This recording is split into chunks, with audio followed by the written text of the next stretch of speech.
Bueno, entonces ya iniciamos la grabación y en el espacio de hoy, vamos a hablar sobre la evaluación neuropsicológica y la anamnesis. Entonces, mi nombre es Claudia Andrea Paredes Rosales, soy la directora del curso y también la docente que está acompañándolos en el desarrollo de nuestro curso de neuropsicología. Voy a compartir entonces la presentación. Me dicen, por favor, cuando la puedan visualizar. Me dicen, ¿ahí? Sí, señora. Listo. Entonces, como yo aquí ya no voy a ver, me avisan cuando no me escuchen o cuando no vean la presentación. Bueno, entonces, después de que yo les haga esta pequeña presentación, todas las preguntas que tengan son bienvenidas. ¿Listo? Entonces, primero que todo, vamos a ver qué es la evaluación neuropsicológica. Nosotros aquí en esta guía, este curso que se llama Neuropsicología, estamos hablando de un tema que se llama evaluación neuropsicológica. Voy a poner por aquí. La evaluación neuropsicológica es un proceso que estudia las manifestaciones psicológicas de las alteraciones cerebrales. Su objetivo esencial es el reconocimiento de posibles cambios cognitivos y del comportamiento en individuos que han sufrido algún tipo de alteración o daño cerebral. Esto contribuye al diagnóstico etiológico y diferencial de las condiciones neurológicas. Bueno, entonces voy a hablar un poquito con mis palabras a qué me refiero con esta definición. La evaluación neuropsicológica es, digamos, una evaluación que se ha desarrollado en el contexto de la psicología para evaluar básicamente todos los aspectos, eh, digamos, que subyacen o que están en la base de pronto de alguna alteración. Puede ser que sea dada por daño cerebral o por otro motivo que afecte el cerebro, ¿sí? Entonces, el propósito de esa evaluación es precisamente mirar cuáles han sido, digamos, las afectaciones que ha tenido el comportamiento y las funciones que estamos estudiando, cognitivas y también las alteraciones emocionales y de comportamiento por esa posible alteración, ¿sí? Ese es el propósito básicamente en un contexto sobre todo clínico, ¿sí? Ese es el propósito de la evaluación neuropsicológica. En el caso nuestro, como somos estudiantes que nos estamos formando en psicología, el aporte de esta evaluación neuropsicológica es precisamente que ustedes se acerquen a esta evaluación que hemos denominado evaluación cognitiva de las funciones cerebrales superiores o del dominio cognitivo para que ustedes cuando hagan su evaluación psicológica pues tengan ese insumo y les permita comprender en medio de todos los otros elementos o áreas que están evaluando el comportamiento de la persona que están evaluando. Porque es posible que de pronto el comportamiento de esa persona, si hablando de que pueda tener algún tipo de afectación en su bienestar, pueda tener como base un elemento psicobiológico. Y ese es el propósito nuestro en este curso, que ustedes comprendan que cuando están esos elementos psicobiológicos de base alterados, eso se va a reflejar en el comportamiento y nosotros como psicólogos es importante que identifiquemos los síntomas y las señales en el comportamiento y también en la expresión de todo lo que es las funciones cognitivas cuando esto sucede, ya sea que podamos, una vez identificado, podamos trabajar, digamos, en algún nivel de promoción de la salud para de pronto disminuir las afectaciones que se den directamente como psicólogos o si debemos remitir a un especialista, que en este caso son precisamente los neuropsicólogos, que tienen toda una formación para hacer un proceso de rehabilitación de las funciones, especialmente las funciones cognitivas.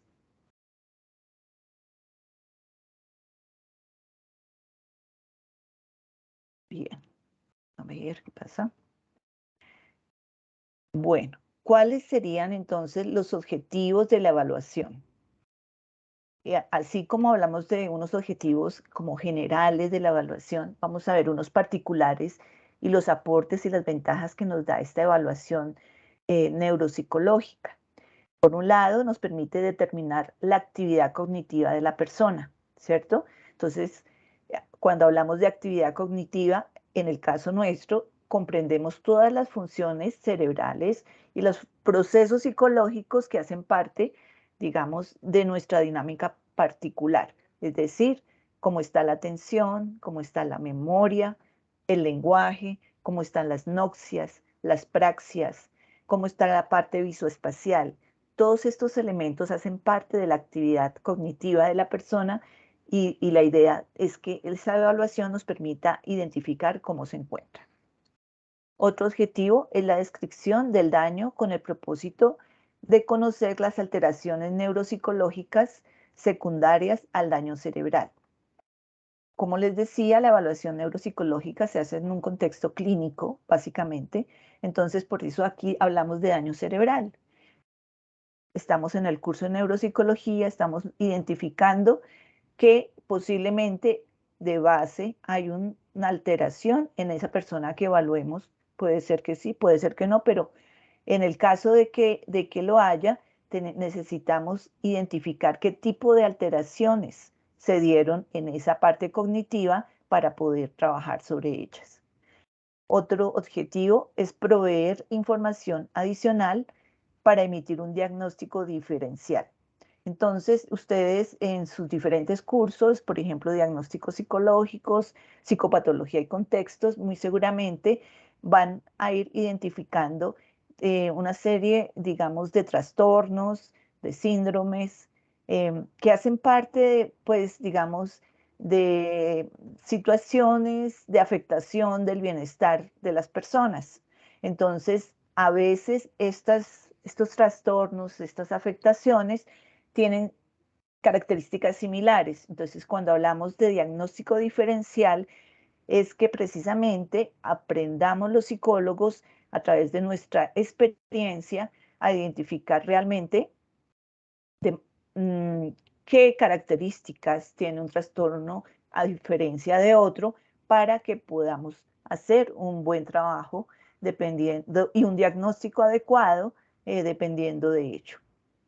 Entonces, la evaluación neuropsicológica aporta también a ello. Estudiar la naturaleza del déficit neuropsicológico, ¿sí? Cuando hablamos de déficit neuropsicológico, definitivamente estamos diciendo que sí hay unos elementos, ya sea anatómicos, neuroanatómicos o, digamos, alguna base psicobiológica que esté afectando a esa persona. ¿A qué me refiero? Que puede haber un daño a nivel de pronto de alguna estructura del cerebro de las que estamos, por ejemplo, estudiando, que puede haber alguna función que se afectó por ese daño o que, por ejemplo, puede haber una alteración química, ¿sí? De neurotransmisores o de hormonas que de alguna manera están afectando también ese funcionamiento cognitivo de la persona. Hay muchos elementos, muchas, digamos, situaciones que ponen en riesgo el bienestar digamos, cognitivo e integral de la persona. Entonces, habría que mirar cuál de estas fuentes es la que está afectando de manera particular ese bienestar.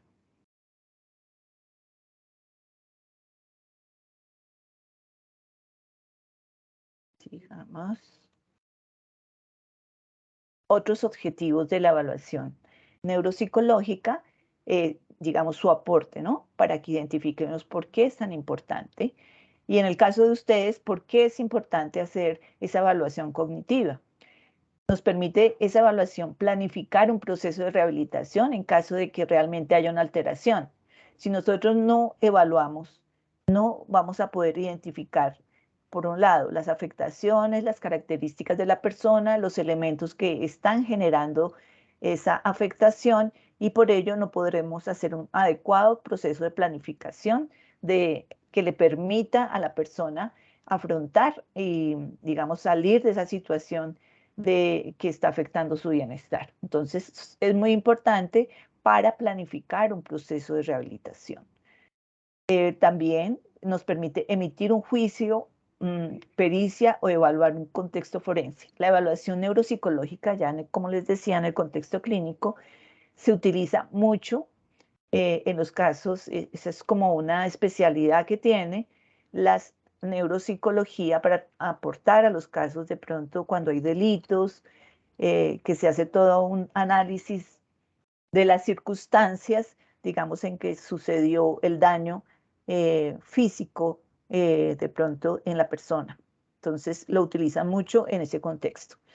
También nos permite determinar la eficacia de algún tratamiento particular. ¿Por qué?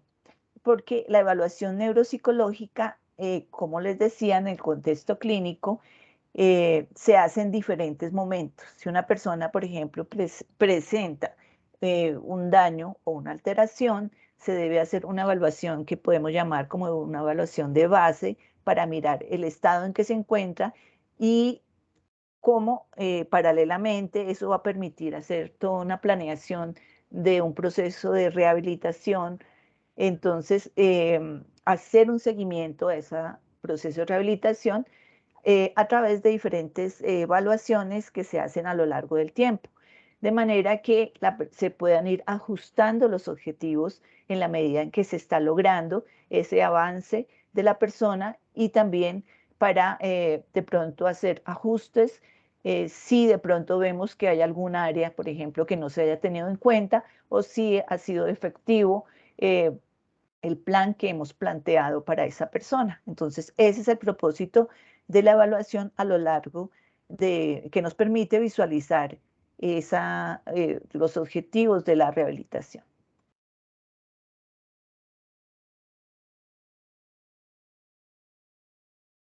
¿Qué tipos de evaluación neuropsicológica se deben utilizar o utilizamos generalmente los neuropsicólogos? Hay dos tipos, ¿sí? Digamos, es mixta esa evaluación neuropsicológica. Por un lado, digamos que hay una serie una evaluación de tipo cualitativo y otra de tipo cuantitativo o psicométrico. Es decir, la evaluación cualitativa es básicamente una evaluación clínica, que es un poco el ejercicio que ustedes, al cual los queremos acercar a través de la tarea número 4 en esta evaluación que ustedes van a hacer. Esta evaluación cualitativa no es estandarizada, por ello busca explorar y definir los síndromes neuropsicológicos, si los hay en el caso nuestro, de acuerdo con la alteración de los sistemas funcionales. Es decir, en caso de que haya daño, cuando hablamos de sistemas funcionales nos referimos a que alguna, por ejemplo, haya afectación de las funciones cerebrales superiores o del comportamiento a nivel emocional. Entonces, de acuerdo con la alteración de los sistemas funcionales, requiere de un evaluador experto que maneje el modelo teórico particular que la sustenta.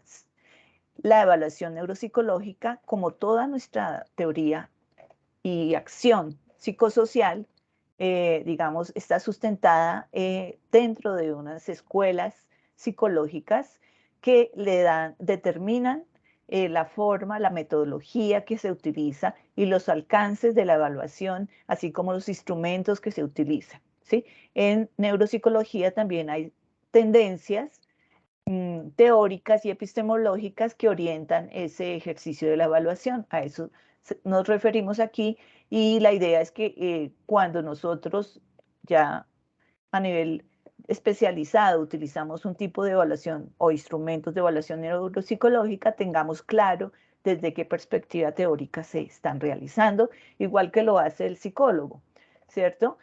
Ustedes cuando están haciendo toda una planeación de su acción psicosocial, se pueden encuadrar en cualquiera de las escuelas, humanista, conductual, sistémica, etcétera, y desde allí hay unos instrumentos para hacer todo el ejercicio de evaluación y de intervención requerido. La evaluación cuantitativa. Entonces, estamos hablando de la evaluación cualitativa, ahora de la evaluación cuantitativa. Se realiza con métodos estandarizados. Nos referimos a los test psicométricos. Evalúa las funciones superiores de una manera sistematizada, puede tornarse prolongada, no se guía por una única orientación teórica. Entonces, a diferencia de la evaluación cualitativa, aunque las dos son complementarias, la verdad, porque de acuerdo a la orientación que yo tenga, también escojo los instrumentos, pero digamos que los instrumentos que se utilizan son instrumentos estandarizados. Si ustedes seguramente están desarrollando su curso de psicometría, se darán cuenta que en algún momento les van a contar de las pruebas estandarizadas que tienen grados diferentes de validez y confiabilidad, y en el caso que estamos trabajando en un contexto de salud, definitivamente las pruebas que utilicemos deben realmente medir lo que pretendemos, porque si nosotros estamos estableciendo un diagnóstico y un plan de trabajo para un proceso de recuperación del bienestar y la salud de una persona, entonces si vamos a aplicar una prueba, realmente, por un lado, esa prueba debe tener los alcances que nosotros queremos y creemos que tiene. ¿Sí? Si vamos a evaluar, por decir algo, la memoria, pues las pruebas realmente deben evaluar esa función, y cualquiera digamos, de las áreas de evaluación que se vayan a implementar.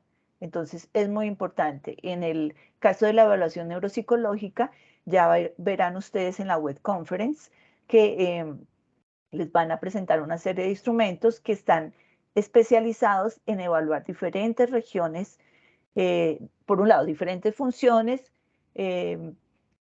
cognitivas, y de esa manera también inclusive hay pruebas muy específicas que evalúan inclusive regiones del cerebro particulares también, ¿sí? Entonces, bueno, la evaluación cuantitativa es muy importante dentro de lo que es la evaluación neuropsicológica. Y luego, ¿qué pasa?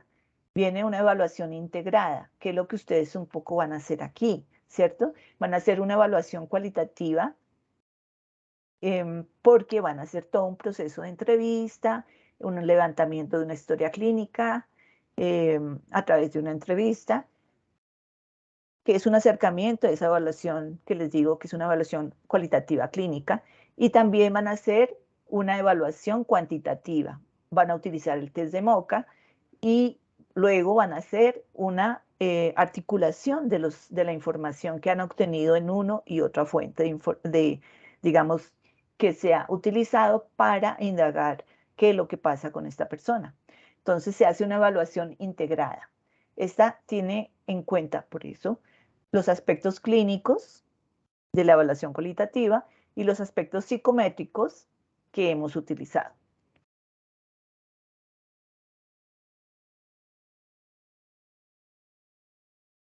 Bueno, esto para que lo tengamos presente. ¿Qué aspectos se deben tener en cuenta para generar seguridad al paciente en la evaluación neuropsicológica? Aquí estamos hablando de paciente porque yo les estoy hablando de evaluación neuropsicológica, ¿cierto? Y como les he explicado, estoy hablando cómo se utiliza en un contexto clínico, ¿sí? Sin embargo, en el ejercicio que ustedes van a desarrollar, podríamos hablar cómo los aspectos que van a tener en cuenta para generar seguridad a la persona que estamos evaluando. Ya digamos que esa evaluación en el caso del psicólogo no necesariamente va a arrojar resultados relacionados con una alteración, como es el ejercicio que estamos realizando, ¿cierto?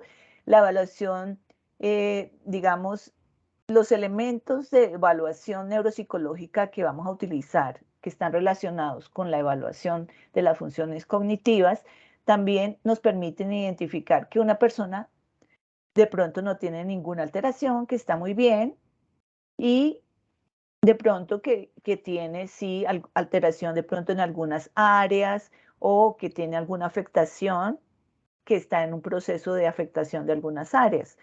que son los elementos que nosotros en el ejercicio necesitamos identificar, que ustedes se permitan hacer esa evaluación para identificar esto. Debido a que en la evaluación neuropsicológica, entonces esto es muy importante porque es un procedimiento inusual, ¿cierto? Y poco conocido, las personas valoradas pueden experimentar, pues, frente a un contexto que no conocen, de pronto ansiedad o inseguridad durante la aplicación, por lo que es importante que al inicio de la entrevista, el terapeuta, o sea, tú, te presentes y expliques el plan de la entrevista, su objetivo. Eso lo hemos dicho en la guía de actividades. Es importante que ustedes le expliquen a la persona cuál es el propósito de este ejercicio, que es un ejercicio académico, que es un ejercicio también que tiene como propósito, digamos, una promoción del bienestar y la salud, porque al ser evaluada la persona, ella va a tener información de cómo se encuentran sus funciones en este momento, sus funciones cognitivas. De pronto también va a tener algo de información de cómo es a través de la entrevista y de la prueba, cómo está a nivel emocional, y de pronto va a tener de parte de ustedes la posibilidad de tener esa realimentación y de unas pautas de orientación si es el caso y si se requiere. O si no tiene alteraciones, muy seguramente la posibilidad de la realimentación, de que está bien y de que siga promocionando un estilo de vida saludable. Entonces, esto hay que explicarle claramente a la persona, ¿sí?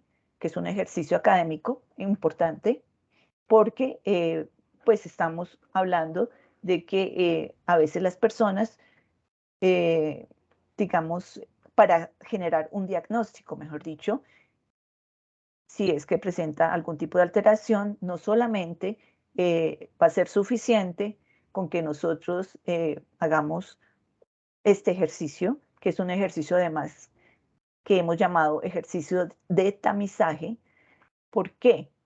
Hay diferentes, digamos, grados de profundización de esta evaluación neuropsicológica, así como el ejercicio que estamos haciendo se llama de screening o tamizaje, porque el test que vamos a utilizar es un test genérico, que es muy sensible porque el test de MoCA es un test valorado muy positivamente para hacer precisamente un acercamiento para identificar antes de que sucedan las problemáticas más graves, por ejemplo, de esos trastornos neurodegenerativos.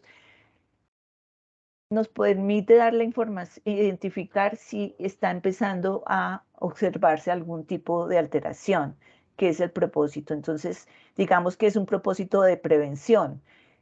Si nosotros como psicólogos hacemos este ejercicio con la persona con la que nos está colaborando, también estamos aportando a su bienestar, porque podemos en un momento dado hacer una remisión o decirle tranquilo, usted puede seguir con sus hábitos de vida saludable para que usted siga manteniendo ese bienestar que tiene en este momento.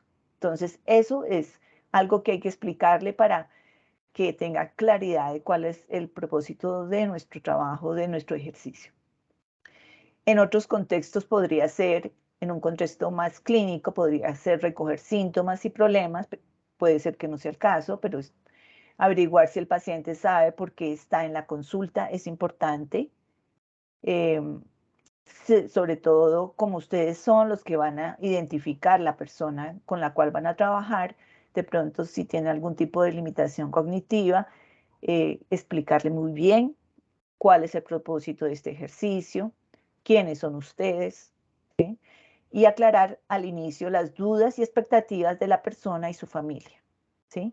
Si la persona requiere, por ejemplo, de que en la evaluación esté presente, si otros integrantes de pronto de su red familiar, entonces es importante que esas personas que también tengan conocimiento de que va a haber este ejercicio y que sepan, igual que la persona, qué es lo que se espera del ejercicio y qué es lo que ustedes van a hacer, hasta dónde van a llegar, ¿sí? Esto es muy importante también desde el punto de vista ético. ¿sí? Nosotros como psicólogos no podemos, y es un motivo de queja inclusive en las diferentes comunidades, como a veces los estudiantes de diferentes programas o llegan, utilizan la comunidad y a veces no hacen ni siquiera devolución de lo que hicieron ellos, simplemente utilizan la información, buscan la información que necesitan y no vuelven a tocar la comunidad y la comunidad no se va a sentir, no se siente bien con este tipo de interacción. Entonces, por eso es que hacemos, digamos, recalcamos en este propósito de aclarar muy bien cuál es el contexto del ejercicio que vamos a hacer y en ese mismo contexto entonces vamos a utilizar el formato que nosotros le hemos compartido en el foro, que es el consentimiento informado, que más adelante lo vamos a revisar.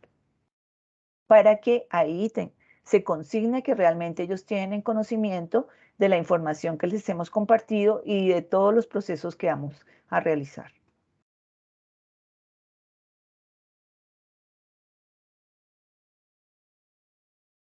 Ay,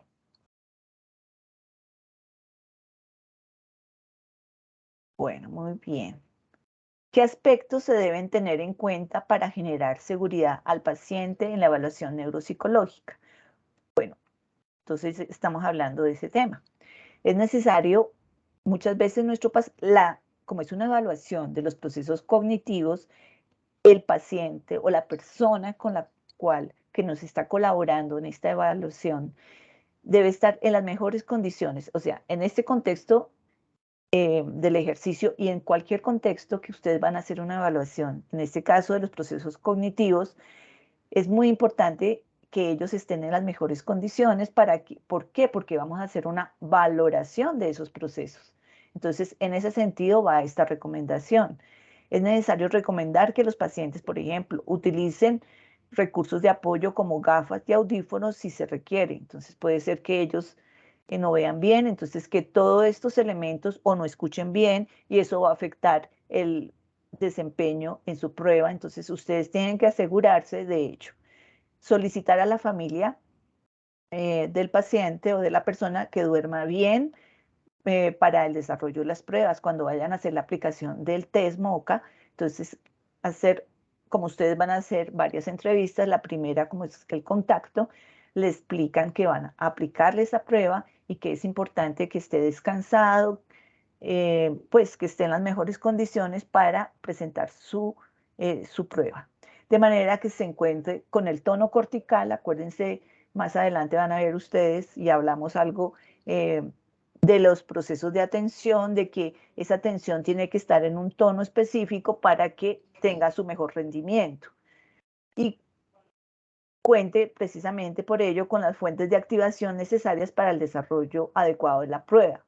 Por ello se debe recomendar que también haya descansado y que no tenga hambre, por ejemplo, o sea, que esté totalmente con las condiciones individuales necesarias para tener un buen desempeño en la prueba.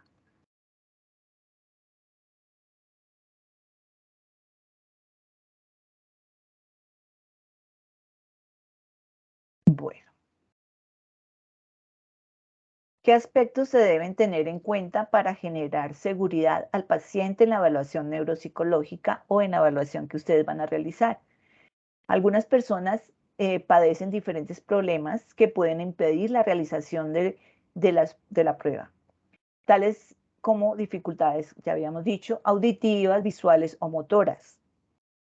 Acuérdense que hay una prueba que es precisamente de pronto, bueno, hay otras pruebas que de pronto impliquen algún ejercicio motor. Entonces, ustedes previamente tienen que tenerlo en cuenta, ¿sí? ¿Cuáles son las limitaciones que en un momento dado también tiene la persona? Porque eso está dentro de la información que necesitan tener. Bueno, dice, visuales y motoras como temblor en los miembros superiores, el neuropsicólogo buscará las herramientas necesarias para poder explorar todas las funciones cognitivas a pesar de las dificultades. Esto significa que debe elegir pruebas que se puedan adaptar a la situación del paciente, creando estrategias alternas que permitan valorar al paciente. Entonces, como nosotros necesitamos, eso es en un contexto también clínico, más especializado, hacer una evaluación completa de todas sus funciones, pero si la persona, por decir algo, dependiendo de los objetivos de la evaluación, tiene, por ejemplo, ceguera, ¿sí? O sea, es una persona que no ve y yo de pronto, por ejemplo, tengo que hacer una evaluación em, de la parte del lóbulo frontal, ¿sí? Que de alguna manera tiene que ver con el movimiento de los ojos, en algunos elementos, estoy hablando de una evaluación especializada, pues yo tengo que hacer, de acuerdo a las necesidades y características de la persona, una elección de las pruebas que me permitan a mí como profesional hacer la valoración de sus funciones, ¿sí? No puedo tomar cualquier prueba. Aquí por eso se habla de que eh, antes de hacer una aplicación de pruebas, como estamos en un proceso de formación, nosotros, digamos, como neuropsicólogos, hemos hecho este ejercicio que les hemos propuesto a ustedes, por eso es un ejercicio de tamizaje general, no demasiado especializado, que lo pueden hacer con todas las personas, ¿cierto? Pero en un contexto ya clínico, pues lógicamente eso no funciona de esa manera. Las pruebas se escogen de acuerdo al propósito de la evaluación específica que se requiera y a las características de la persona. Y eso se logra precisamente en el ejercicio que ustedes también van a hacer de levantamiento de la historia clínica a través de la entrevista, lo que llamamos la anamnesis.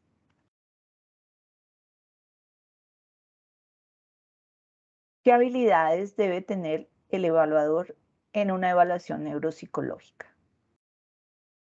Entonces, aquí ustedes como evaluadores, pues también tienen que tener en cuenta algunos elementos que les pueden facilitar esa evaluación. Por un lado, el evaluador necesita demostrar un repertorio de habilidades y conocimientos que favorezcan la cooperación de la persona y la familia, ¿sí?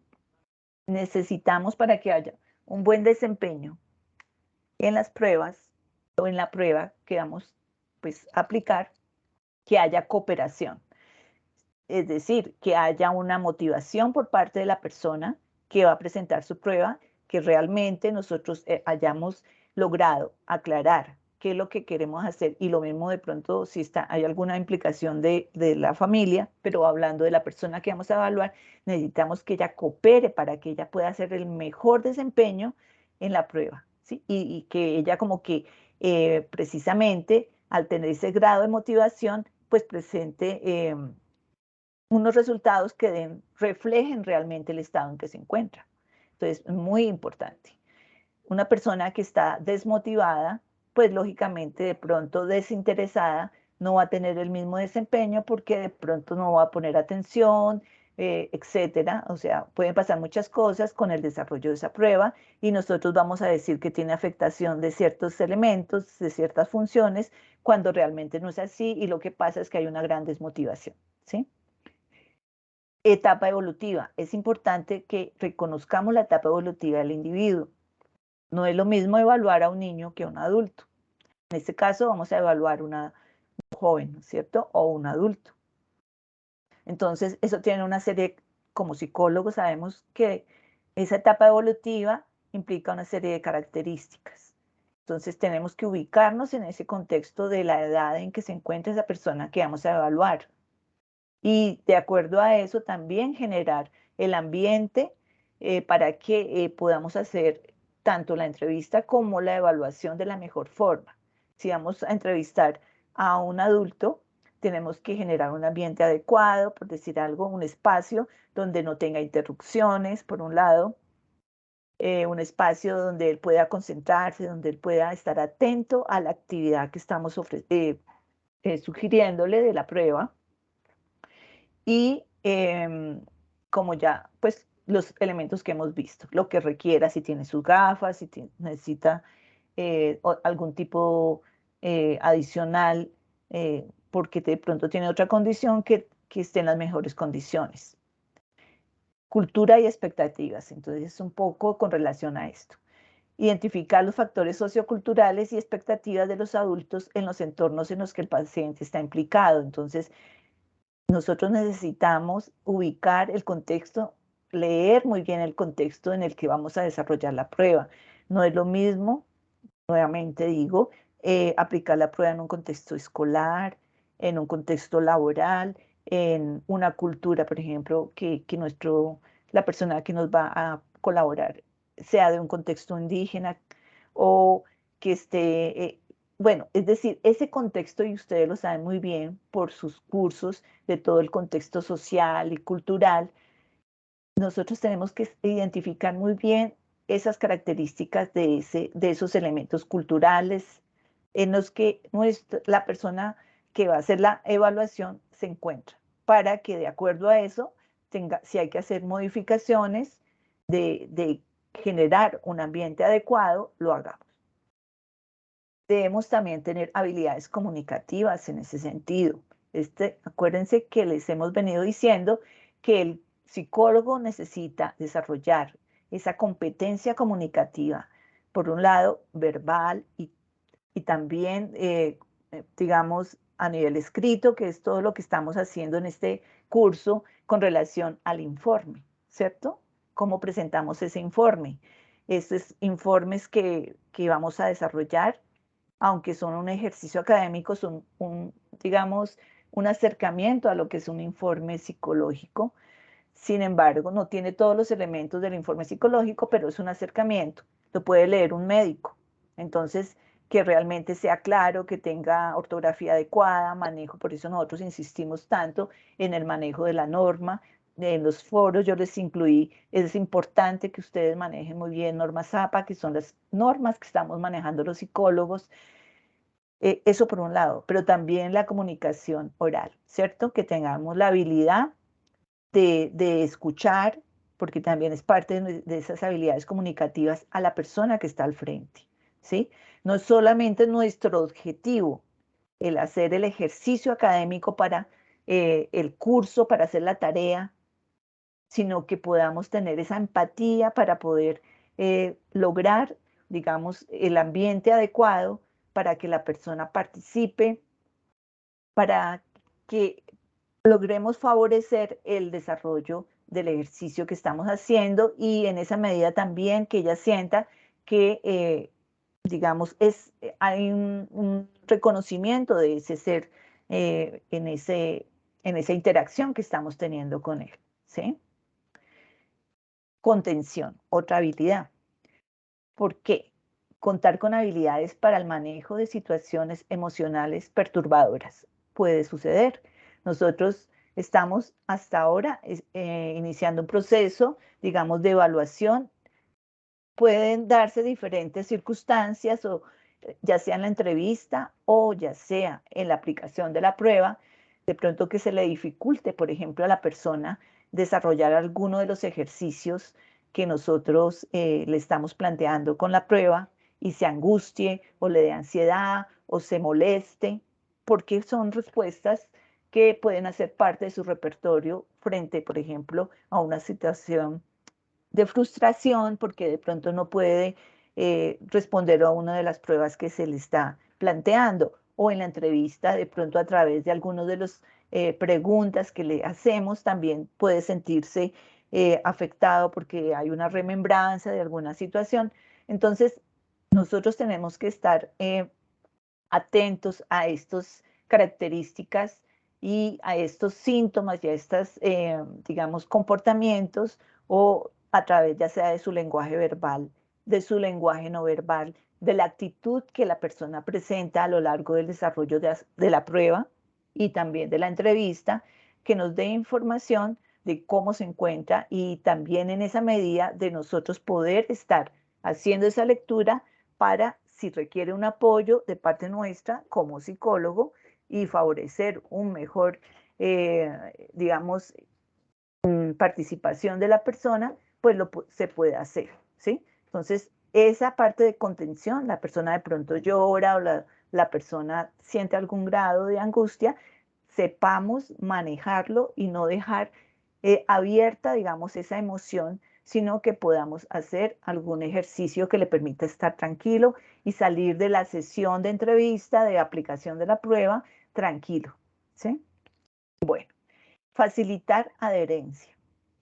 Entonces, ¿a qué nos referimos? Son aquellas habilidades para crear un ambiente, lo que es un poco lo que estamos hablando, que cordial, que facilite la adherencia del adulto a la evaluación. Entonces, todos estos elementos que estamos hablando es para llevar a nuestro colaborador, a la persona que estamos evaluando. En este caso digo colaborador porque precisamente no está colaborando con el ejercicio académico que queremos hacer, pero en un proceso de prueba, pues es precisamente esa persona que evaluamos que realmente esté en las mejores condiciones para presentar la prueba y de esa manera el desempeño que tenga realmente refleje el estado que nosotros necesitamos identificar para poderle colaborar.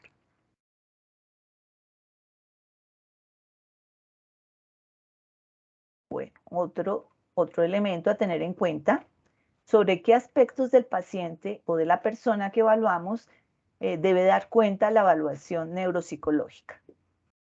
Entonces, la evaluación neuropsicológica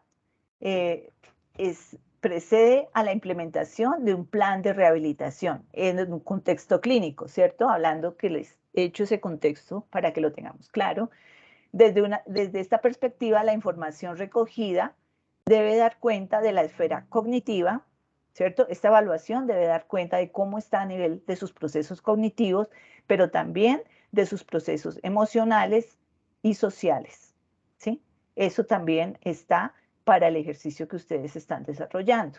Entonces debe dar cuenta de esos tres elementos, porque nosotros no hacemos una evaluación parcial de una esfera de la vida, ¿sí? Nosotros somos una unidad biopsicosocial. Entonces necesitamos que esta evaluación sea así, de información integral. Bueno, debe permitir la identificación de los posibles déficits generados por el daño cerebral, si es el caso, o la alteración, si es el caso, porque puede ser que no, y también sobre los recursos conservados, muy importante, en el repertorio de la persona. En un contexto, en el contexto que vamos a hacer nuestra prueba, pero también en el contexto clínico, siempre, además de pronto de identificar qué aspectos, en este caso de los procesos cognitivos, están afectados o no, pero sí, aquellos que están afectados o emocionales o del ambiente que no le está facilitando su bienestar, además de identificar esos elementos de déficit, también para los procesos precisamente de aprendizaje, de rehabilitación, de intervención, de acción psicosocial, necesitamos saber qué recursos cuenta la persona, a pesar de todo, de pronto la alteración, del malestar en que se encuentra, qué elementos y qué fortalezas, digamos, con qué fortalezas cuenta la persona y su entorno para poder afrontar esa situación que está presentando. Porque a partir de que nosotros identifiquemos esa potencialidad, es con esa potencialidad que vamos a, digamos, a trabajar como psicólogos, ¿sí? No con los déficits, sino desde la base donde se encuentre positivo, con sus recursos. Entonces, es desde allí, con esos recursos, por eso es importante identificar esos recursos, que es una persona tranquila, que es una persona que tiene un entorno favorable porque tiene una familia, porque tiene una red de apoyo, por ejemplo, porque está estudiando y eso lo motiva, bueno, etcétera. Cada persona pues tiene sus recursos particulares que toca identificar, al igual que si tiene alguna alteración o déficit. ¿Cuál es el propósito para llevar a cabo,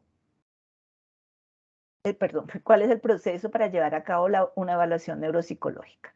Entonces vamos a ver esta evaluación que ustedes van a realizar, pero también en el contexto de la neuropsicología, estos son los elementos que debemos llevar a cabo para realizar este proceso. Primero, la anamnesis, que es el levantamiento básicamente de la historia clínica de la persona, ¿sí? Entonces, a través de esta anamnesis, lo que hacemos es recoger toda la información necesaria para comprender qué es lo que está sucediendo con la persona. Entonces, por eso, cuando hablamos de anamnesis, hablamos de levantamiento de la historia clínica. Entonces, es la entrevista, ya fíjense, es el primer contacto después de que hemos ubicado a la persona y que le hemos explicado todo lo que vamos a hacer. Entonces, hacemos este ejercicio de recoger la mayor cantidad de información pertinente, no cualquier información, no vamos a hacer unas preguntas o una entrevista de porque sí, eso tiene un propósito y es precisamente ampliar la comprensión del estado de la persona, ya sea de bienestar, esperamos que sea así, o de pronto de alguna afectación por las razones que vamos a identificar precisamente. Entonces, esa es la anamnesis y es lo primero que vamos a hacer. Luego viene un proceso. Puede ser que en nuestro ejercicio cumplamos todos los elementos, depende pues del acceso que tengamos, digamos, a la persona y a su contexto. O puede ser que no completemos todos estos pasos, pero se los vamos a comentar porque son muy importantes todos. Entonces, para tener una visión íntegra de la situación de la persona que estamos tratando de evaluar eh, en el caso de la evaluación neuropsicológica. Entonces, luego de la anamnesis, digamos que viene un proceso de observación. Bueno, antes de hablar de esto, yo les quiero contar que en el contexto clínico la evaluación neuropsicológica tampoco es que sea tan larga, digamos que más o menos eh, un proceso largo de evaluación más o menos son 4 sesiones, ¿sí? Pero digamos que es, o puede ser más, o puede ser a lo largo del proceso con el que se trabaje a la persona, se va mezclando un proceso paralelo de evaluación a la vez que se van estableciendo objetivos para trabajar con ella. Bueno, entonces decíamos que empezamos con la anamnesis y luego viene en ese proceso la observación también. Y eso lo pueden hacer ustedes en la entrevista y lo deben hacer también en la aplicación de la prueba. Pero digamos que también, si tienen la posibilidad, en los diferentes entornos donde las demandas cognitivas exijan procesos mentales diversos. Entonces, ¿a qué nos referimos? De pronto, la persona trabaja muchas veces, tiene problemas precisamente en ese contexto laboral o escolar. Entonces, si tenemos la posibilidad de pronto de visualizar a la persona en esos contextos, haciendo diferentes actividades que cuando hablamos de demandas cognitivas, que de pronto significa procesos de atención, de memoria, por ejemplo, en un contexto escolar, que definitivamente no puedo, mi memoria o mi concentración me afecta muchísimo y nosotros podemos observar qué pasa ahí. Bueno, son elementos que podrían aportarnos a la evaluación. Por eso les decía que esto puede ser que lo tengan o puede ser que no tengan este acceso o no, pues el propósito de nuestro ejercicio no va hasta allá. Pero sí pueden hacer esa observación dentro de la entrevista, de las 3 entrevistas que van a hacer. La de contacto, en la que hacen la anamnesis y en la que aplican la prueba, ¿sí? Porque allí ustedes saben que desde el primer contacto, pues está toda la información verbal y no verbal y digamos vamos a hacer una lectura ya como psicólogos que tienen otros elementos para hacer esa observación de la persona en su comportamiento, en sus actitudes, en su porte y ahí pueden, digamos, recabar de esa observación otra información adicional. Organizar un protocolo de evaluación. Entonces, eso es lo que pasa en un contexto clínico. Después de que nosotros hemos hecho un levantamiento de una información completa de la persona, entendemos más o menos el contexto, pues ojalá pudiéramos observarla en otros contextos, pero bueno, tenemos un buen levantamiento de esa historia clínica, entonces ya como psicólogo puedo decir en un contexto, digamos, ya formal, podría decir, bueno, necesitaría evaluar a esta persona en la parte de los procesos cognitivos y voy a utilizar este tipo de pruebas, ¿sí? Ahí es cuando hablamos de organizar un protocolo de evaluación, que son baterías o instrumentos, como les decía, sensibles para discriminar los procesos cognitivos que se desean explorar. Esto digamos que ya es en un contexto, como les decía, clínico, que se hace este ejercicio. En el caso nuestro, pues estamos haciendo un ejercicio académico y nosotros en la organización de nuestro ejercicio ya hemos determinado que vamos a hacer, el propósito es un propósito de screening, que significa identificar posibles alteraciones, y por eso hemos tomado como protocolo de evaluación el test de MoCA y el levantamiento de la anamnesis. Es nuestro protocolo. Y el alcance de ese protocolo es identificar posibles alteraciones, fíjense. Hasta ahí, entonces digamos que es congruente con nuestro objetivo. Pero en un contexto ya real, digamos, eso lo establece dependiendo de los propósitos del evaluador, eso podría variar, claro que sí. Luego viene análisis de las pautas de ejecución del paciente en la presentación de las pruebas, lo que les decía un poco, también complementando con la observación, cómo responde las pruebas. Entonces, la actitud con la colaboración, la motivación, de pronto en esas pruebas, por ejemplo, que tiene dificultad, cómo se comporta, qué hace o qué no hace. Todo eso es importante que ustedes lo tengan presente porque va a aportar a la comprensión de lo que le está pasando.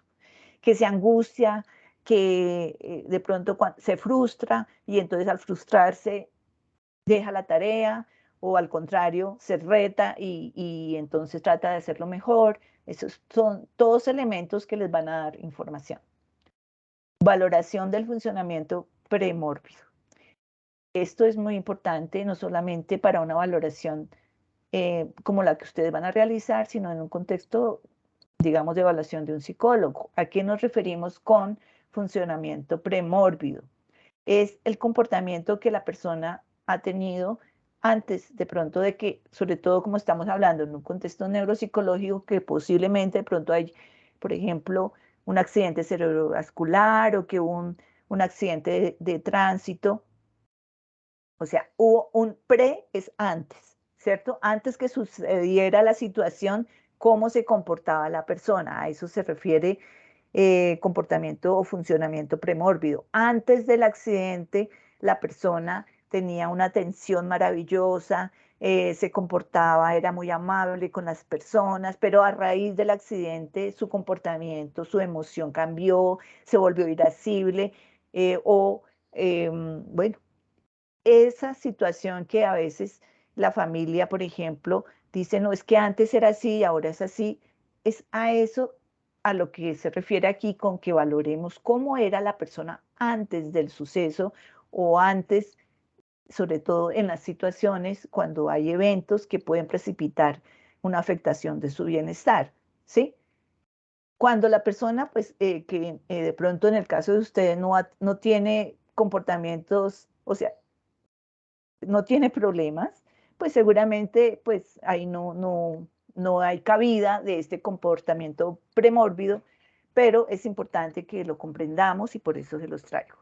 Entonces, la información sobre el funcionamiento previo del sujeto a través de la entrevista a la familia. Generalmente la familia, sobre todo, te da mucha información de estos elementos, ¿sí?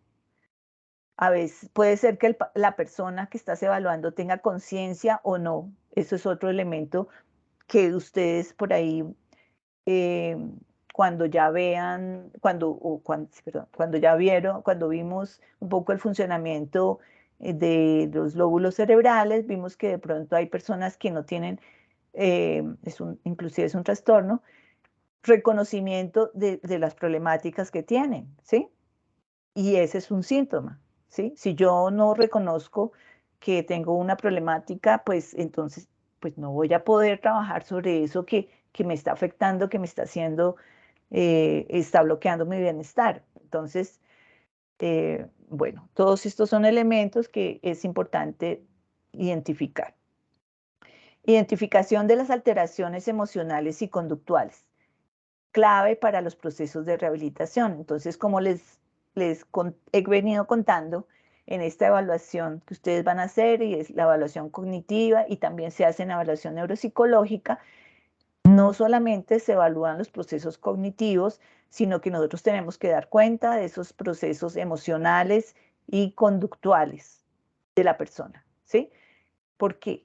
Porque, por ejemplo, la persona puede tener una afectación de una de las funciones y lo que vemos es una persona, ustedes pueden decir, es una persona deprimida.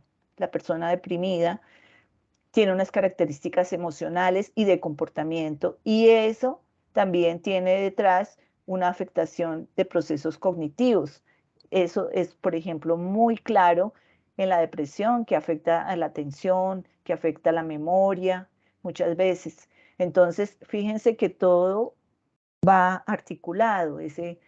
Entonces, el que nosotros identifiquemos cómo se encuentra emocionalmente también nos da información y mayor comprensión de lo que le está pasando a la persona.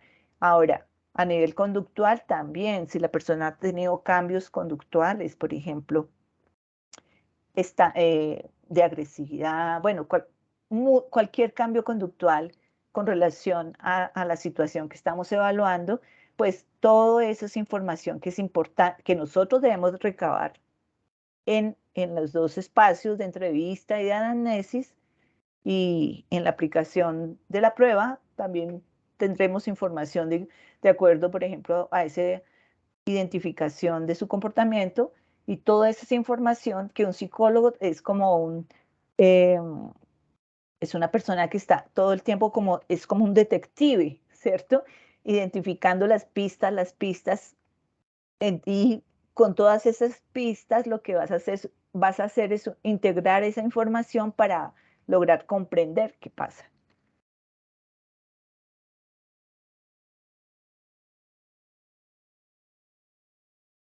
Número 7. Entonces seguíamos en el proceso para llevar a cabo esta evaluación neuropsicológica. Otro elemento, evaluación de los déficits cognitivos. Entonces, aquí ya vamos directamente a lo que es la evaluación. Nosotros tenemos que, en esta evaluación que vamos a hacer, dar cuenta de cuáles son si se presenta, vuelvo y digo, los déficits a nivel de atención, de lenguaje, de memoria, del funcionamiento ejecutivo, de la funcionalidad de la vida diaria, porque puede ser, por ejemplo, que la persona no pueda ser independiente, no pueda tener manejo, por ejemplo, del dinero, ¿sí? No tiene conciencia del dinero, no puede, o no puede coger transporte público, o no puede hacer una llamada porque tiene problemas de memoria y ya no se acuerda de los números, entonces no puede hacer llamadas, no hay reconocimiento, por ejemplo, del valor del dinero, y entonces también no puede hacer uso pues, digamos, de esta función, em, o no se puede desplazar por la ciudad porque se pierde en la ciudad, etcétera. Es decir, la funcionalidad en la vida diaria implica muchas cosas, que de pronto ya ha perdido, por ejemplo, independencia, y como les digo, de pronto se pierda si sale sola, o por ejemplo, si antes cocinaba, ya se le olvida cómo se hace una receta, los pasos de la receta. Es decir, la familia da mucha información y la misma persona también se puede dar cuenta, puede ser que sí, puede ser que no, pero en la entrevista y en todo este sondeo que vamos a hacer, podemos mirar esa parte. Es muy importante identificarla, cómo es la funcionalidad en la vida diaria, ¿sí? De esa persona, es independiente o no. Esa funcionalidad nos da información también de las áreas que puedan estar afectadas. Generalmente las personas que pierden esa independencia, con las características que les digo, hay afectación del lóbulo frontal, ¿sí? Es como la afectación, la mayor afectación que hay, porque ahí está todo el funcionamiento ejecutivo, acuérdense, y ya lo van a ver en las funciones, y entonces esta parte se afecta muchísimo. Entonces, porque siempre, de alguna forma, hablando de la evaluación neuropsicológica, en nuestro caso, siempre hay de base, cuando hay alteraciones, algo que a nivel, digamos, de esas bases psicobiológicas podría estar alterado, ¿sí? Entonces, bueno, la funcionalidad en la vida diaria, las noxias, ese proceso que ya vamos a conocer en nuestra web, relacionado con el reconocimiento que hacemos a través de los sentidos, eh, vista, tacto, oído, que nos da la información, digamos, del entorno para reconocer los objetos, ¿cierto? Las praxias, que es todo el movimiento controlado e intencional que tenemos al caminar, al correr, al nadar, al hacer un movimiento como la marcha, como caminar, como correr, como imitar un comportamiento, como hacer, es decir, todo lo que son los movimientos intencionados son nuestras praxias y también como para hacer un dibujo, ¿sí? Toda la habilidad visoconstruccional, es decir, todos esos elementos. Este ejercicio nos tiene que permitir esta evaluación, dar información de cómo se encuentra la persona en todas sus funciones, porque ese es el propósito inicial y central de nuestra evaluación. ¿Y qué déficit cognitivos tiene? ¿Sí?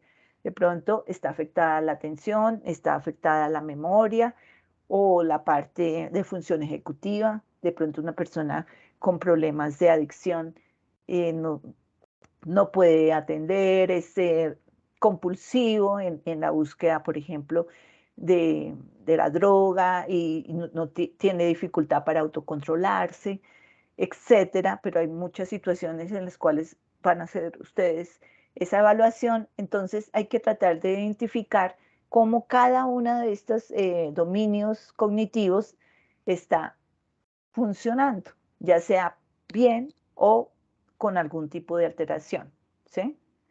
Y luego viene valoración de la autonomía e independencia del paciente para las actividades de la vida diaria, que ya lo habíamos dicho. Entonces, cómo es en su cotidianidad y en relación a sus interacciones, cómo se comporta en la familia, son sus interacciones y en el contexto en el que se desempeña, ¿sí?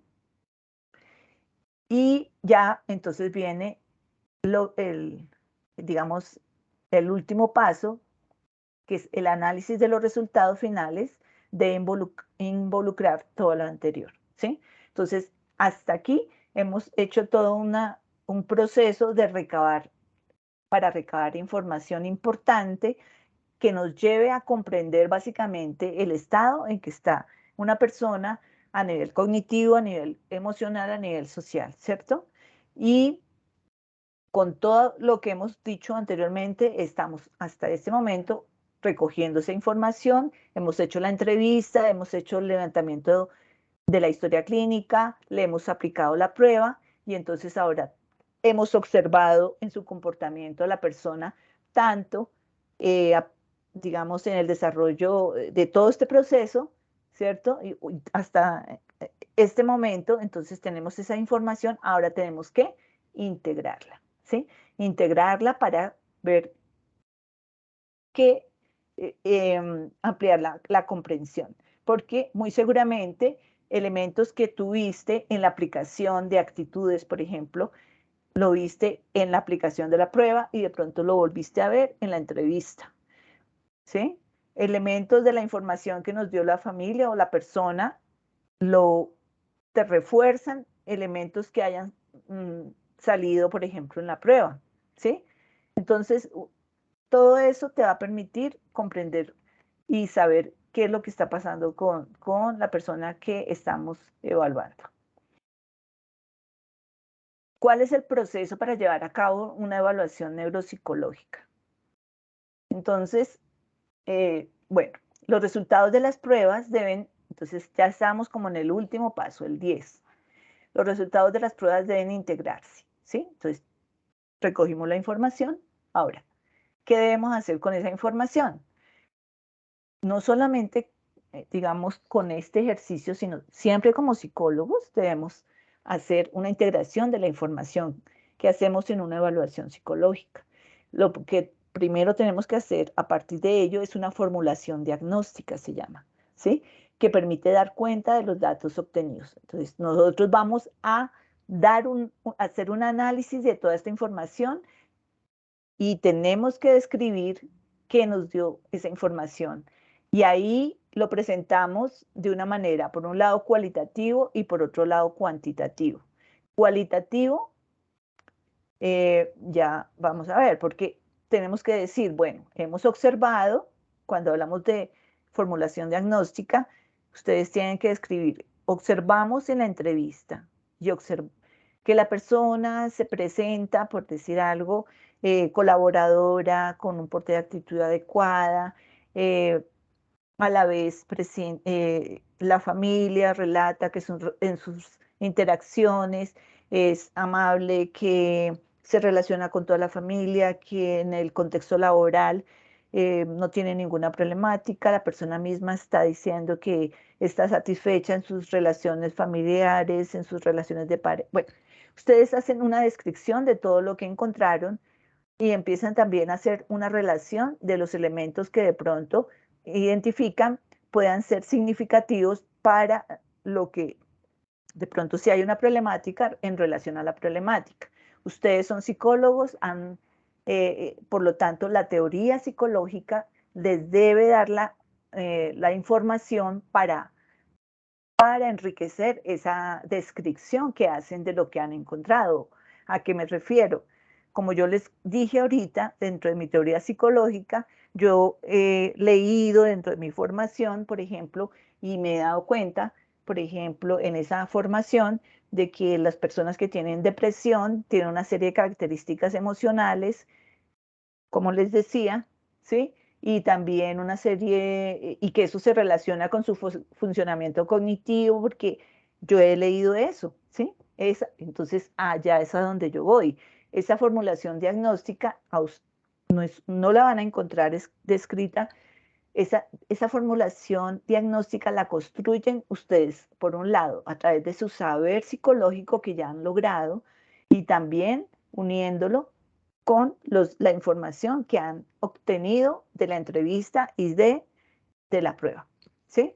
Para hacer como una integración que refleje un poco el estado de la persona. Es eso, ¿sí? Entonces, a través de un análisis cualitativo y cuantitativo de esa información, identifican el funcionamiento, por un lado, de cada proceso o función superior, evaluado en donde se destaque tanto los déficits observados como los recursos cognitivos, emocionales y sociales que se han reconocido en el paciente. Entonces, eso ya lo hemos dicho, que hacen toda esa descripción de los déficits. En la atención se encontró que, que pues es una persona atenta, reconoce el lugar, reconoce la intención de la aplicación de la prueba, de los objetivos que tenemos, etcétera. O sea, hacen toda una descripción de lo que han recogido, de lo que han observado. Luego dice, también tienen que decir si en alguna de las funciones encontrar, o sea, ustedes tienen que describir cada función y también qué recursos cognitivos y emocionales encontraron en la persona. ¿Es una persona alegre? ¿Es una persona positiva? ¿Es una persona que tiene una familia que la apoya? Etcétera. Es decir, digamos, es una descripción que hacen de la información que ya han logrado obtener. Plantean finalmente el hallazgo encontrado a partir de todas las fuentes de la información analizadas en el proceso de evaluación que hicieron. Entonces, esas fuentes son la historia clínica, las observaciones de las que hablamos, la entrevista que hicieron para recoger esa historia clínica, las pruebas neuropsicológicas, que en este caso es el test de MoCA, que permita plantear un diagnóstico diferencial y recomendaciones específicas para el desarrollo de un proceso de rehabilitación para el paciente. Esto es también en un contexto clínico. En el caso de ustedes, si la persona no tiene ninguna problemática, simplemente ustedes sí hacen una descripción muy minuciosa de lo que encontraron, en atención, no solamente es decir, en atención no tiene problemas o en memoria no tiene problemas, sino describir cómo encontrar a una persona que tiene una atención adecuada, como es, una persona que está ubicada en tiempo, en lugar, em, que durante el desarrollo de la prueba y de la entrevista estuvo colaborando, estuvo consciente. Bueno, es decir, por eso es importante que aquí hagan una lectura de lo que es y comprendan cuáles son las funciones a las que nos estamos refiriendo, que ustedes van a trabajar o van a, pues, a trabajar de la lectura, a través de la lectura y a comprender a través de la lectura que tienen en la guía sugerida de Cole, esos aspectos que caracterizan el buen funcionamiento de cada función, los aspectos neuropsicológicos relacionados con cada función que deben observar. Eso es muy importante que lo tengan claro porque si no, no van a poder hacer una descripción adecuada de lo que les estamos solicitando. Si ustedes no han leído qué es la memoria o qué es la atención y cuáles son los aspectos neuropsicológicos de la atención, de la memoria, de las noxias, de las praxias del lenguaje, no van a entender qué es lo que tienen que escribir, ¿sí? O qué es lo que tienen que observar en la persona. Si no tienen claro eso, pues cómo van a observar en la entrevista o en la prueba si tiene déficit o si está muy bien, ¿sí? Entonces es muy, muy importante que ustedes hagan esta revisión de las lecturas para que comprendan muy bien todos estos aspectos neuropsicológicos que son los que van a identificar en la persona. Bueno, si la persona tiene alteraciones, sobre todo la persona que evalúan, pues como les decía en algún momento de mi charla, hay que hacer un diagnóstico diferencial. No es el propósito de este ejercicio que ustedes están haciendo, pero sí en un contexto clínico, digamos, se hace, ¿sí? Se hace porque pueden haber estados parecidos, síntomas parecidos, perdón, que pueden hablar de un síndrome o de un trastorno o de otro. Entonces, ya en un contexto formal clínico, eso tiene que hacerse. En el caso de ustedes, pues no, pero em, es para que lo tengamos presente. Y las recomendaciones específicas, claro, ya sea que no hayamos identificado ninguna afectación de su estado cognitivo, emocional y social, lo cual digamos, va a llevar a que sí también hagamos recomendaciones. Cuando una persona está bien, no vamos a hacer recomendaciones. Sí, podemos hacer recomendaciones para que se mantenga, para que se conserve en ese estado de bienestar, de salud, porque además a lo largo del ciclo, pues las cosas van cambiando, entonces para que mantenga esas condiciones, vamos a hacer unas recomendaciones.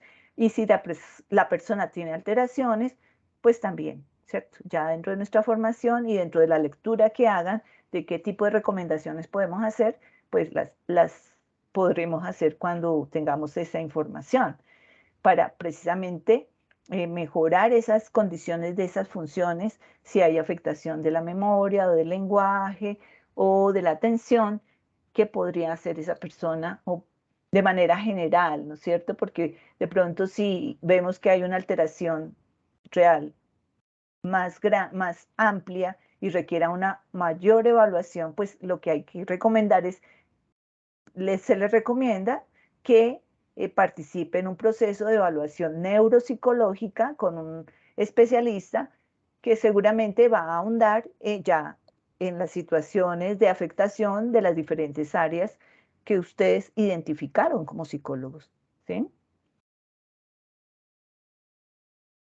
Bueno, ¿qué es la anamnesis? La anamnesis, como ya lo vimos, es el levantamiento de la historia del paciente, ¿cierto? Esta imagen es el documento que ustedes tienen dentro de los recursos que van a trabajar en el ejercicio que van a hacer de evaluación de una persona. Es el proceso de exploración clínica que se hace mediante una entrevista. Ustedes necesitan para hacer esa anamnesis, ese levantamiento de la historia clínica, una entrevista. No es un cuestionario, eso lo digo porque a veces me dicen, pero es un cuestionario. No es un cuestionario, aquí hay un formato y lo que ustedes van a hacer son preguntas para, pues, digamos, desarrollar ese formato que tiene información clave que nos va a aportar para comprender la situación de la persona. Entonces, lo que vamos a hacer es, en torno a ese formato, pues, lograr la mayor cantidad de información pertinente, porque tiene que siempre tener claro que no es que le voy a preguntar de todo y yo después qué hago con esa información. No, el propósito de esa entrevista y de esa información es que me ayude a aclarar lo que está pasando, ¿sí? Entonces, hay preguntas que no tienen nada que ver, pues esas preguntas no se hacen, o sea, para eso el formato tiene una orientación. Entonces, que pretende identificar información relevante elaborada como parte de la evaluación neuropsicológica y que se centrará en obtener información detallada de distintas áreas o aspectos que aporten a la comprensión de la alteración cognitiva, estado actual o al comportamiento de la persona, así como para obtener una retrospectiva de la persona y determinar los elementos familiares, ambientales y personales relevantes. O sea que a través de esa anamnesis, como vimos por ahí, del comportamiento premórbido, de pronto también podamos, cuando lo estemos haciendo y estemos trabajando, por ejemplo, con la parte de antecedentes familiares, bueno, ahí mismo vamos a poder recoger información de cómo era usted antes del accidente, cómo, ¿sí? ¿Qué problemas encontró? O sea, tiene ahora y que antes no tenía, ¿sí? Bueno, es decir, información relevante para lo que ya dijimos, comprender la situación de la persona. La historia clínica permite entonces, este levantamiento de esta historia, permite integrar la información necesaria para el planteamiento de hipótesis diagnósticas, ¿cierto? Lo que estamos hablando, nosotros necesitamos establecer qué es lo que pasa con la persona, o sea, tenemos que comprender qué pasa, si realmente hay un problema aquí emocional, es una persona que tiene, o es una persona desatenta, es una persona que tiene problema de salud, de pronto tiene un problema por allá de diabetes que está afectando eh, su estado de ánimo. Bueno, la idea entonces es plantearnos hipótesis diagnósticas. Para eso tenemos también, si la persona tiene una alteración, nosotros también necesitamos leer sobre eso. Así como yo les he dicho, yo he estado leyendo sobre la depresión, mi formación me lleva a leer qué es la depresión, qué consecuencias tiene, qué afectaciones, qué características. Entonces, si una persona, por ejemplo, tiene un estado dentro de esta anamnesis que nosotros les hemos compartido, este formato está dirigido básicamente a que ustedes tengan información relacionada con la parte cognitiva. Entonces, hay estados metabólicos o de salud que afectan, por ejemplo, las funciones, la memoria, algunos estados metabólicos. Entonces, si ustedes dicen, si la persona le dice, no, es que yo he sido diabética, ¿sí? Toda mi vida, pues sí, o sea, tengo esa condición. Entonces, ustedes es importante, vayan y lean qué es la diabetes, qué afectaciones tiene, porque eso les va a permitir comprender lo que pasa con ella. Y eso es parte de esa, digamos, esa indagación, esa investigación. Nosotros somos investigadores, como psicólogos somos investigadores implícitamente, ¿sí? Nos va a permitir plantear una hipótesis diagnóstica sobre esa persona. El planteamiento de la hipótesis diagnóstica en torno al estado neuropsicológico que presenta el paciente. Esta anamnesis entonces permite obtener la información necesaria para el establecimiento del protocolo de evaluación neuropsicológica, que ya lo hemos dicho, que se implementará para explorar áreas cognitivas, emocionales y sociales del paciente. En el caso de que ustedes allá luego ya vayan a hacer por su cuenta este tipo de evaluación. Esa es digamos, el paso a seguir. Brinda información sobre las diversas interacciones que presenta en sus entornos inmediatos para reconocer la posible influencia del daño o alteración en su comportamiento y las adaptaciones que ha tenido. Es un escenario que brinda un sistema de observación de los recursos y déficits que presenta el paciente. Eso es la anamnesis, que es el formato, y lo que nos brinda es todo esto. Aquí tengo pues el formato.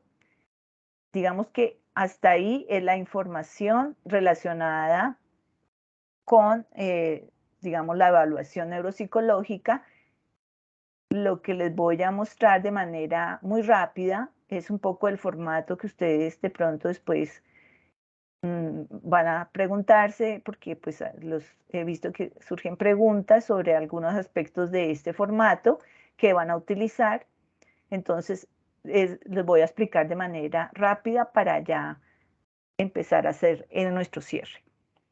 Entonces, este formato lo tienen ustedes todos en el foro descargado y es con el que van a hacer la entrevista inicial para recoger la información que ya hemos hablado que tiene un propósito específico, ¿cierto? Esta anamnesis o esta historia también es para jóvenes y adultos, bueno, que es nuestra población objetivo, ¿cierto? En este momento, en este ejercicio. El primer punto es la identificación. Entonces aquí pues hay una serie de datos que son generales de identificación, nombre, edad, acuérdense, y todos esos datos tienen una información, no son datos para llenar el formato. Si yo tengo aquí un estudiante, ¿qué?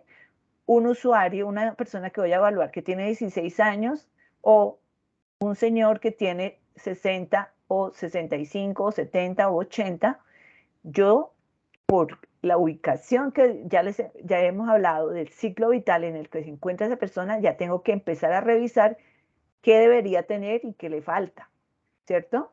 Entonces, cada elemento que hay acá tiene una razón de ser, ¿sí? Género, masculino, femenino, de pronto una persona, bueno, de pronto, por ejemplo, femenino que esté por allá con 60 años, de pronto ingresando al periodo de la menopausia. Entonces, también hay unas características emocionales relacionadas con este proceso biológico. Bueno, es decir, cada dato nos puede dar información, depende de cómo nosotros exploremos y lo utilicemos, y lo apliquemos y lo interpretemos en nuestra evaluación. Bueno, fecha de nacimiento, escolaridad. Escolaridad es muy importante. Una persona que tiene, nuevamente, que no tiene escolaridad, o una persona que es universitaria, o una persona que está estudiando bachillerato, bueno, pues esos son recursos, hablando de los recursos, de las fortalezas que tiene o que no tiene. ¿Y a qué nivel? Como estamos hablando de la parte cognitiva, estamos hablando de la reserva cognitiva. Una persona que tiene escolaridad tiene una reserva cognitiva diferente a una persona que no la tiene, ¿sí? Una persona, por ejemplo, entonces todos esos elementos son elementos que hay que tener en cuenta, ¿sí? La ocupación igual, quién que trabaja, no trabaja, qué hace en su tiempo libre. Es decir, hay elementos, todos estos elementos, por eso vuelvo y digo, son importantes no como información vacía, sino información que busquemos que nos brinde la comprensión de la persona. Dirección, acompañante, bueno, está solo, tiene una red, no la tiene, está en una institución, todo eso es información. Bueno, la fecha siempre, la fecha en la cual hicimos esta evaluación, porque eso nos va a permitir ya en un proceso formal de evaluación ubicar el psicólogo. A Pedrito lo evalué en el 22 y tengo que hacerle en abril del 22 y tengo que en 6 meses hacerle otra evaluación, por decir algo, porque ya se plantearon unos objetivos terapéuticos y vamos a evaluar cómo va, ¿sí? Entonces, todo eso tiene su razón.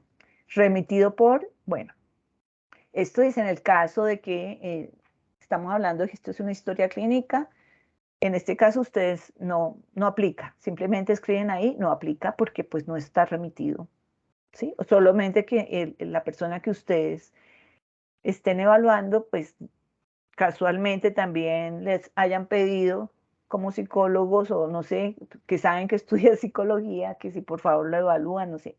Pero en este caso sería no aplica. Texto de la interconsulta, exámenes para clínicos. Bueno, es acá.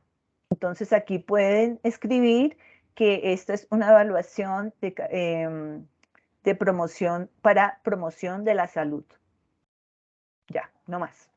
Exámenes para clínicos no aplica, porque nosotros no vamos a pedir ningún tipo de examen.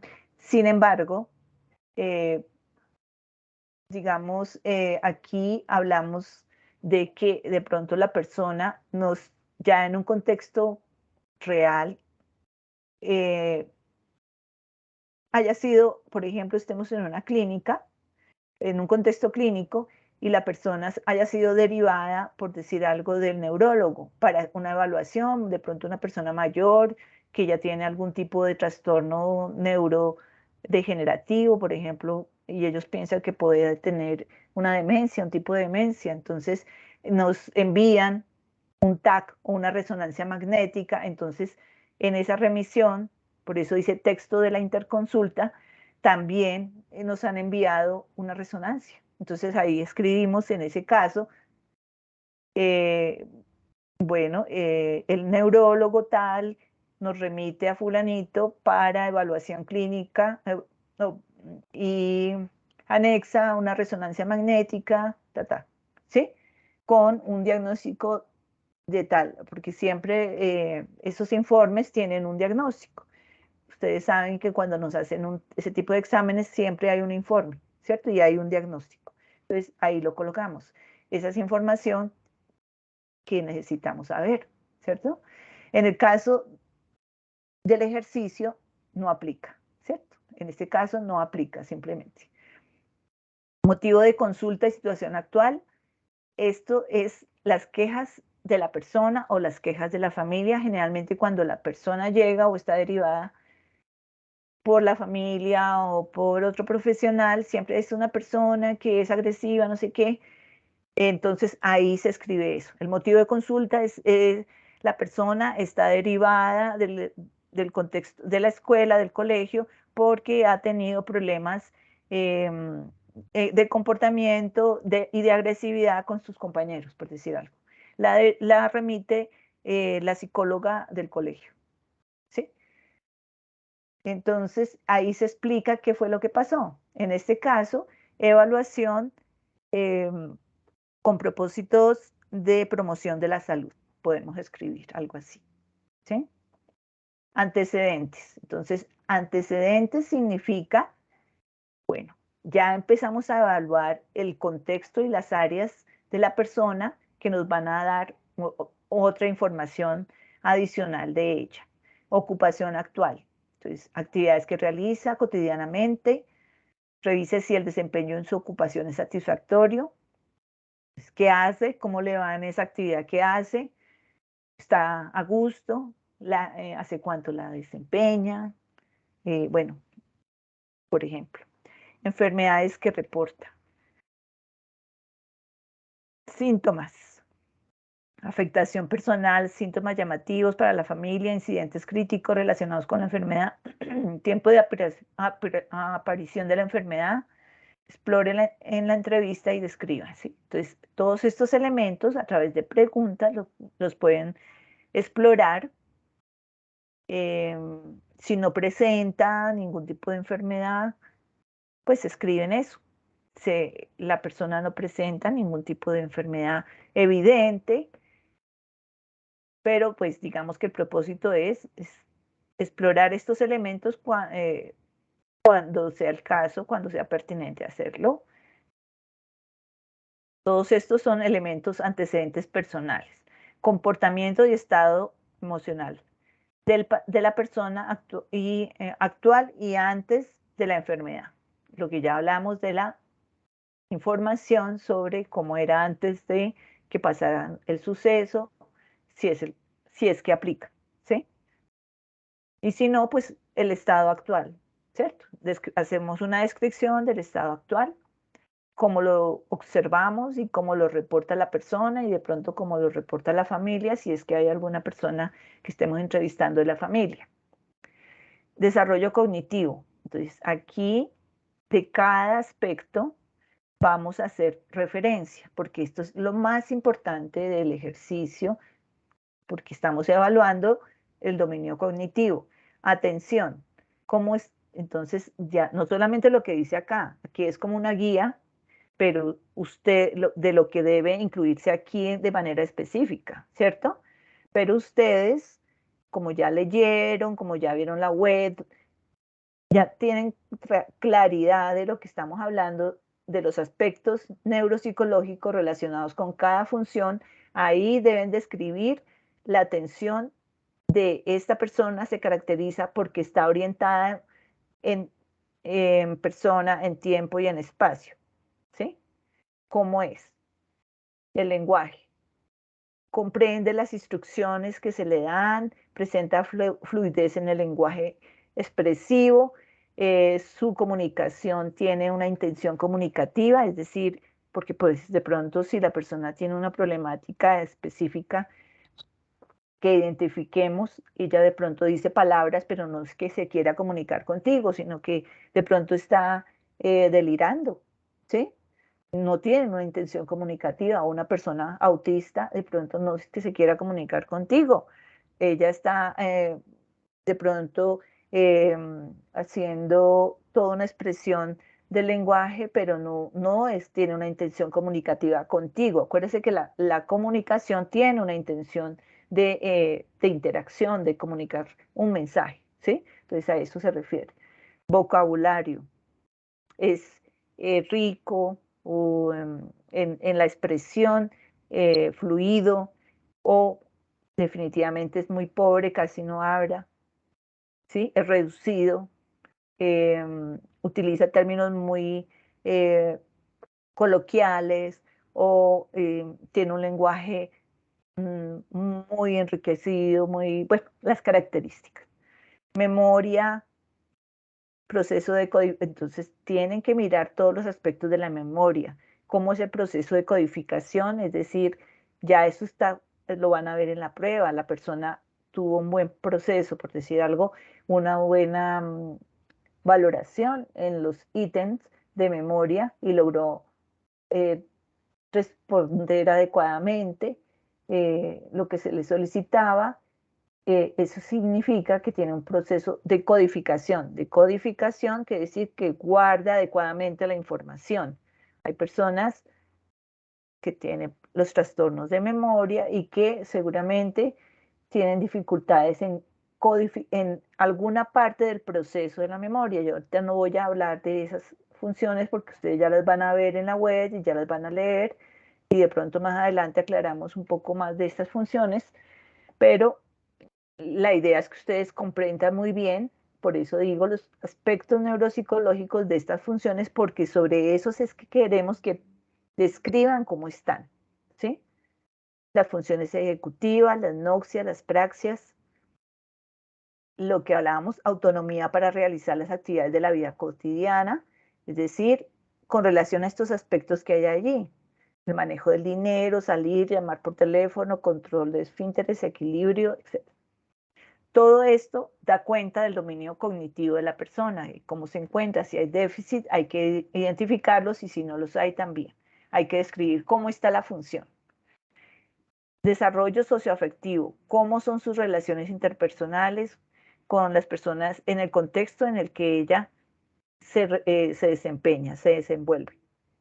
Estado físico actual, si tiene alguna enfermedad, entonces, sobre todo esas enfermedades crónicas o enfermedades que tienen o sea, enfermedades, si tiene alguna enfermedad, hay que colocarla y después esa es información que yo tengo que explorar como psicólogo para ver si esa enfermedad en particular le afecta sus funciones cognitivas, por ejemplo, ¿sí? Estado físico actual, enfermedades importantes. Entonces, también si tiene alguna afectación de su estado físico, es lo que estamos diciendo, hábitos, cómo es el sueño, el sueño, si duerme bien, es una persona que descansa. Ustedes acuérdense que hay todo una teoría de cómo la falta, digamos, de tener una recuperación, un descanso, afecta el dominio cognitivo, emocional también, ¿sí? Entonces, cómo son sus hábitos de sueño, de alimentación, tiene problemas de conducta que ya hay que describir, respuestas emocionales frente a situaciones diversas. Ustedes pueden preguntarlo abiertamente a la persona cuando está molesto, cuando está triste, cuando está mm, con angustia, con ansiedad o no presenta esos estados, en qué condiciones presenta esas situaciones, esos estados emocionales, o ustedes, si ella no da esa información, por las razones que sea, porque no lo preguntamos o porque no lo comprende lo que le estás preguntando, tú puedes dar cuenta de eso a través de la observación que has hecho durante la entrevista, durante la aplicación de la prueba, durante toda la interacción, puedes describir cómo la observas en ese sentido. O le puedes preguntar a un familiar. Antecedentes. Bueno, entonces, antecedentes médicos. Estamos hablando de todos los antecedentes personales. Otro punto son los antecedentes médicos. Entonces, acuérdese que todo esto va para comprender las alteraciones. Ha tenido caídas, golpes. Si lo ha tenido, hay que relacionar y como describir un poco cómo fue. Patológicos, si ha tenido otras enfermedades.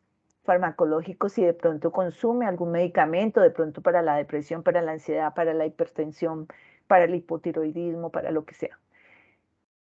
Y las dosis, porque acuérdense de todo, hay también todo, y si hay medicamentos que la persona esté consumiendo porque pues están prescritos, también tenemos como psicólogos que identificar cómo afecta ese medicamento a la persona, porque hay medicamentos que les pueden, por ejemplo, llevar a la somnolencia o pueden afectarlo de diferentes maneras, o los pueden activar, estimular o deprimir, ¿sí? Es decir, entonces hay que mirar cómo es esa parte de afectación del organismo de la sustancia química.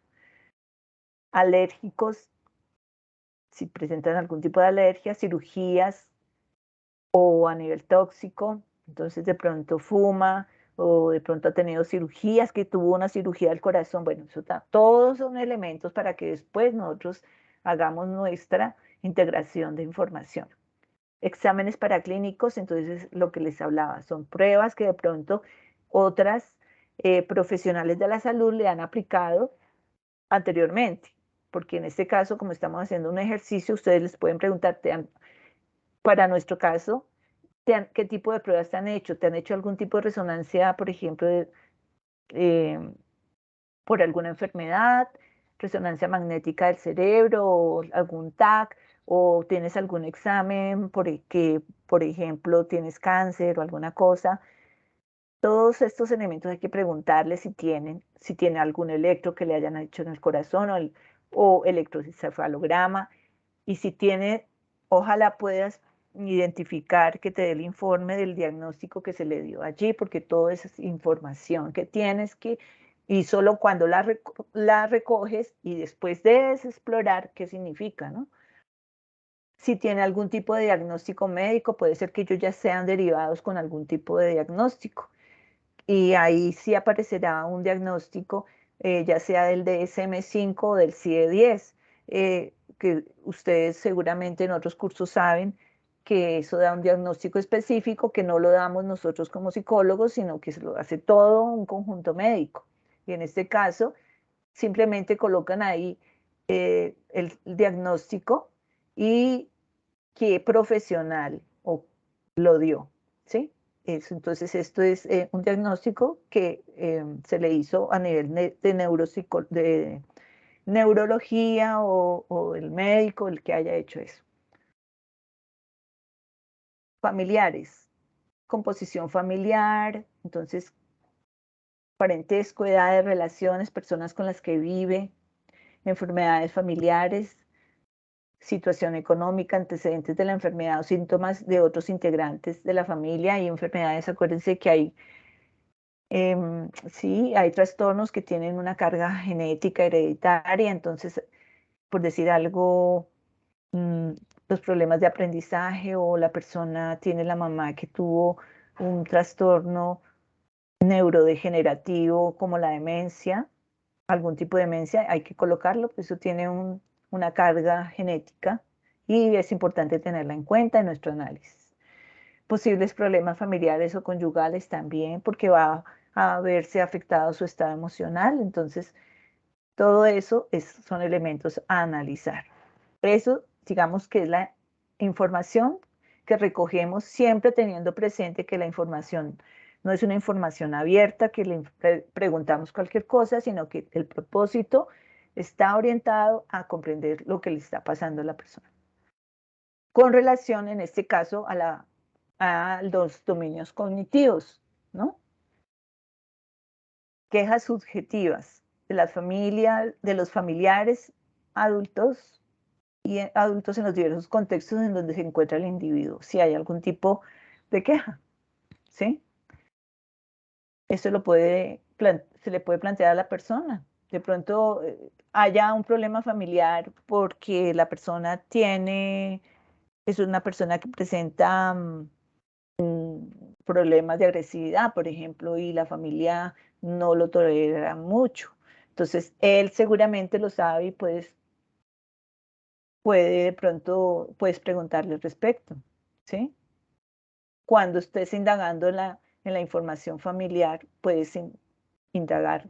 Cuando veas las relaciones, pues posiblemente ahí salga. Observación clínica.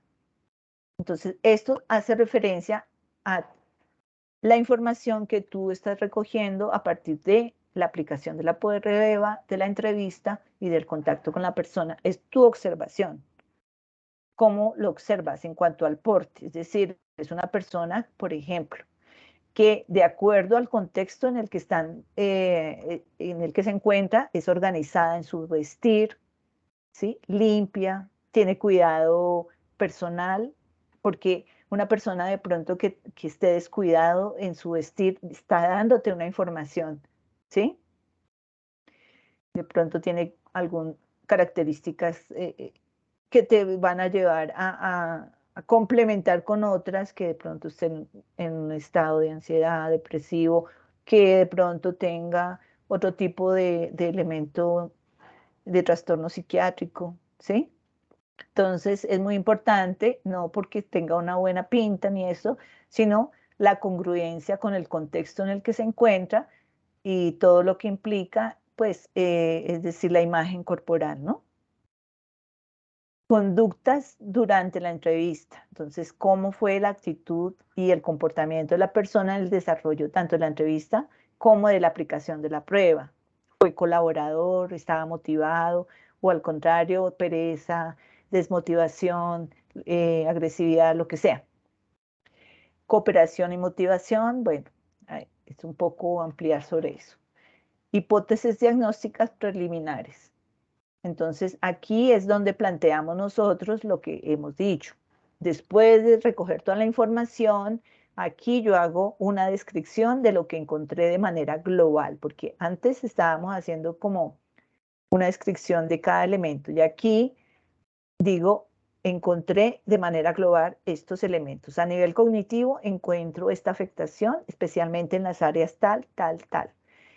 Y a nivel emocional encuentro esto, y a nivel social encuentro que el entorno es de apoyo, lo que sea. Haces una descripción de cada uno de estos aspectos que esperamos son producto de tu evaluación, ¿sí? Conducta a seguir. Entonces tú dices,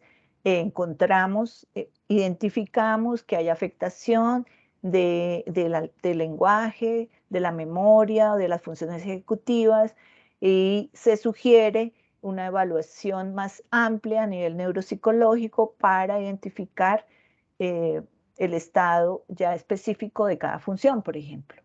¿Sí? O es una persona que no presenta ninguna afectación a nivel de sus procesos cognitivos, de su estado emocional y a nivel social tiene pues recursos que fortalecen su bienestar y se recomienda que pues de pronto continúe con hábitos de vida saludable, etcétera, para que mantenga este proceso de bienestar, lo que sea. Pero pues, ¿qué seguiría después de que tú hiciste esa evaluación? Esto es lo que les quería compartir. Hasta aquí, digamos, formalmente es el ejercicio relacionado con la entrevista, o sea, con el levantamiento de la anamnesis. Entonces, no sé si tengan, bueno, preguntas. Entonces, no sé si Diana o Ruth hasta el momento tengan preguntas. Me fui más del tiempo que esperaba, pero Profe, pues sí, adelante. ¿qué es screening? Screening, Screening, ¿sí ¿sí? qué es? Sí, señora. En la evaluación neuropsicológica, digamos, hablamos de, por un lado, que la evaluación puede tener un propósito, que puede ser hacer un screening cognitivo, llamamos, como es como decir, revisar el estado general de las funciones cognitivas, que es lo que ustedes van a hacer, ¿sí? O sea, no es especializado, sino mirar una persona cómo se encuentra. Así, lo que ustedes van a hacer es un screening cognitivo porque ustedes van a hacer una evaluación y van a aplicar una prueba general, no una prueba especializada. Cuando hablamos de una prueba especializada, nos referimos que, por ejemplo, hay una persona que presenta un proceso de demencia, por ejemplo, ¿sí? Y tiene problemas de memoria. Entonces, ya definitivamente ya toca hacerle una buena evaluación con test y pruebas que trabajen, que identifiquen exactamente cuáles son las afectaciones de la memoria, porque ella tiene ya esas problemáticas, ¿sí?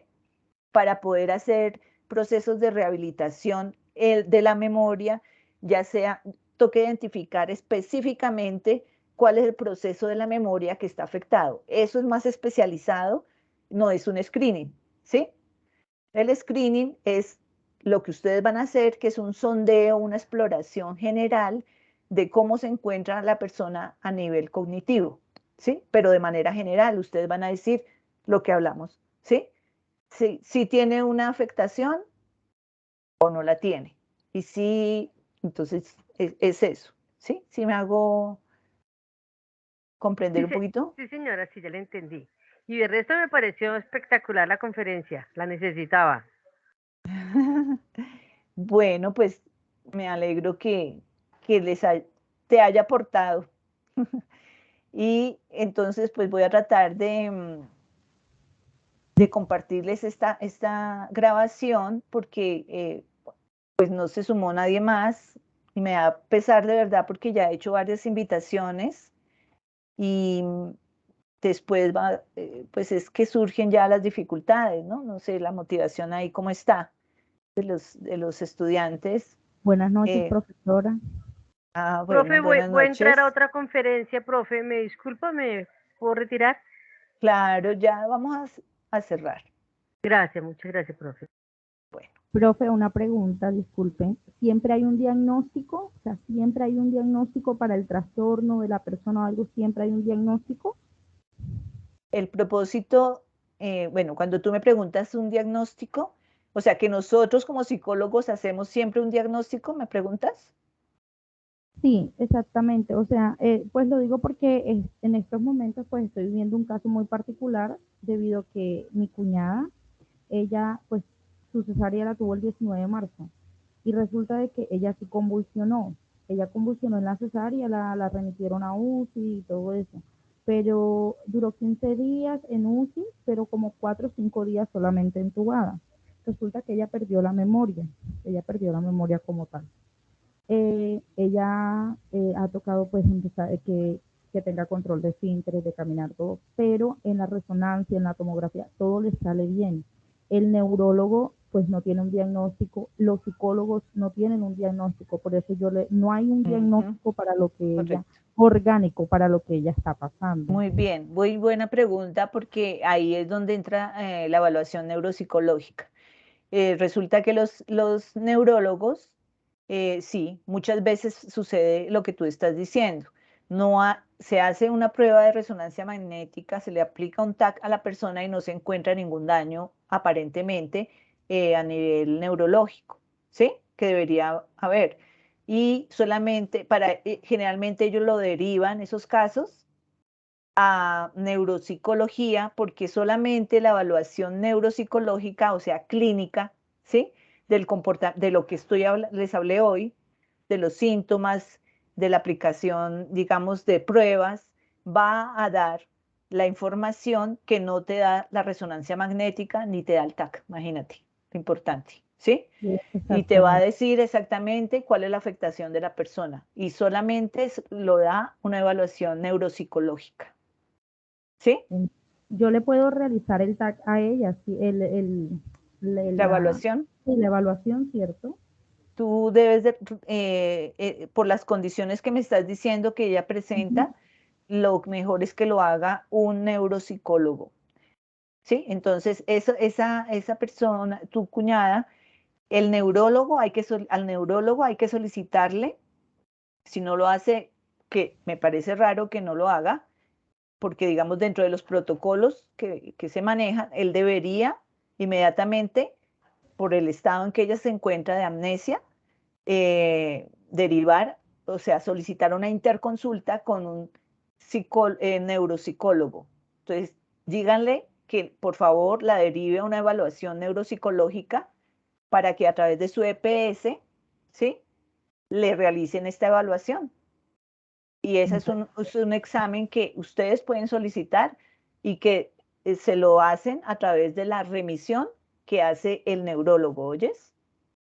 Ok, sí, muchas gracias, Porque profesora, sí de tiene verdad. que ser especializada, Diana, por la Ok, situación de salud que tú me estás diciendo, sí, ¿sí? ella, por ejemplo, ella ahora ya está en un estado que ella de pronto se sabe algunos nombres, pero hasta ahí, ella no sabe en sí mi pasado o quién soy, muchas cosas, no, Sí. no sabe. Ella perdió ya de su hijo, ya mi amor, ya voy, no conoce nada, ella dice, ella niega todo y no, o sea, ella perdió mucha parte de su memoria y el comportamiento, las conductas no son de como ella era anteriormente, en la personalidad, en el lenguaje, Ujú, sí, todo lo que claro. usted está diciendo tiene toda la razón, profesora, de verdad que sí, Entonces, muchas gracias. exactamente.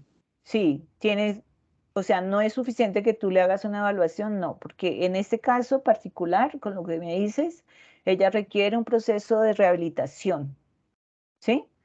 Y como tiene que ser tan individualizado de acuerdo a la condición en que ella se encuentre y a lo que le pasó, ¿sí? Porque pues eso que le pasó de las convulsiones y de pronto otras cosas que se sumaron a eso, pues da un estado particular y sobre ese estado es que el neuropsicólogo debe establecer un plan de trabajo que realmente le ayude a ella a ir recuperando esas funciones, ¿sí? Así es, profesora, tiene toda la razón. Entonces pídanle ese examen. Ustedes tienen todo el derecho y él, por eso te digo que se me hace raro que ya no le hayan, así como cuando uno le encuentran algo y dice, no, hágase un examen de sangre porque le encontré esto, ¿sí? Lo mismo.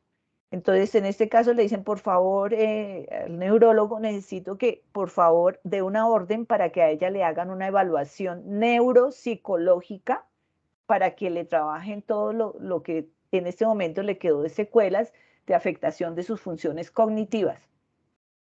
¿Sí? Y Claro, sí, eso, porque a ella no la recibieron a ella la vio el neurólogo, pero es que el neurólogo no da no. un diagnóstico, entonces la remitieron a psiquiatría y la psiquiatra dice que ella sí no está en tiempo y espacio adecuado porque ella no sabe los días, no sabe si es de No. mañana, de noche, muchas cosas, pero tampoco, o sea, no hay un diagnóstico, es hasta el No, momento y ellos no hay tienen un que diagnóstico. derivarla a neuropsicología y eso sí te lo digo, solicítenlo como familia porque en psiquiatría sí, claro, le dan medicamentos, ¿sí? Pero eso no es lo que, bueno, pues para otras cosas le servirán, pero para lo que ella necesita, que es recuperar sus funciones, es neuropsicología. No, ¿Sí? tutora, y ni siquiera medicamentos en psiquiatría. La psiquiatra dice que, o sea, no es ni siquiera una depresión postparto, porque tampoco lo asocian a eso, porque una depresión postparto la persona no olvida todo, quién es, cómo se llama, dónde está, nada. Y ella empezó es con delirios, llamarnos por otros nombres o hablar sola o cosas. Entonces es importante esta conferencia, de verdad que sí, porque yo no había tenido en cuenta eso, neuropsicología.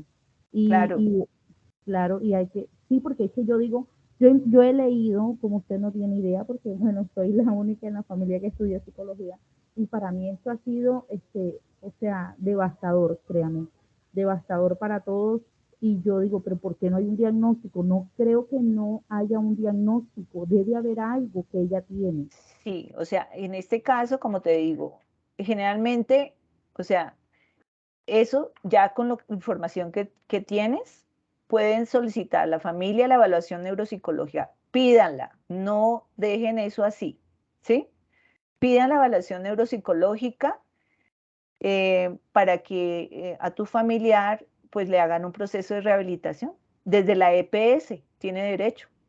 Si el neurólogo la solicita, pues a ella le hacen su evaluación y le hacen su plan de rehabilitación, ¿me entiendes?